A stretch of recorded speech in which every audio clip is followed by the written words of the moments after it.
skepticism right now about what Putin's going to do, what Putin's not going to do. As a former KGB member yourself, in situations like this, right? Like, Yuri talks about demoralization, destabilization, crisis, normalization, these phases you go through, and he even takes it deeper: propaganda, disinformation, deception, sabotage, subversion, espionage, all these things that he talks about.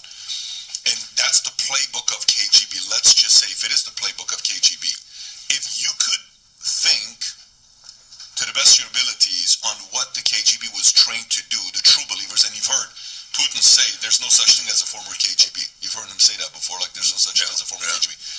What do you think his next moves are? What do you think he does in a situation like this? Because in the world right now, he's seen like the next Hitler.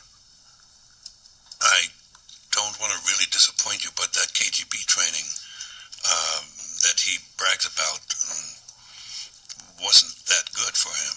He was not a well-trained agent. He's a masterful politician, and clearly, everybody in the KGB was familiar with that kind of stuff. But that doesn't mean that they were doing it very well. Yes, active measures was particularly under Andropov. Andropov actually issued a rule that every active KGB agent must be involved in some way doing active measures. So he was very much for it. And there were a number of successes that they had, but it was not on a large scale. I think I told you the last time that, they managed to put this big lie out there that J. Edgar Hoover was a secret cross-dresser. Mm-hmm. And you're saying that was not true? It was not true. It was not true. Vasily Mitrokin was a KGB archivist, and he smuggled a lot of material out of the archives.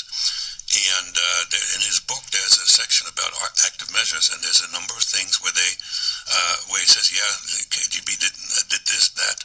For instance, the Kennedy assassination, all the rumors that were floating around, they were initiated by the KGB and sort of placed into Western media, friendly Western media, sort of left-wingish, and then picked up by the New York Times and so forth. That was successful, but this massive undermining of Western society, there's no such word. In Mitrokin's book, he actually says that the department that was responsible for active measures was the least desirable. The agents, the good ones, all wanted to live in the West. Surprise, surprise. And so they had a lot of failures, but they succeeded in particular specific situations. And disinformation, you don't have to be a trained agent. That's almost all governments do it, don't we? We have an agenda. We have a narrative, and we only talk about the stuff that fits our narrative, right? We do it too, on the left and on the right. And as I said, I think Putin is probably the smartest politician in the last 100 years. Really? Think about it. He made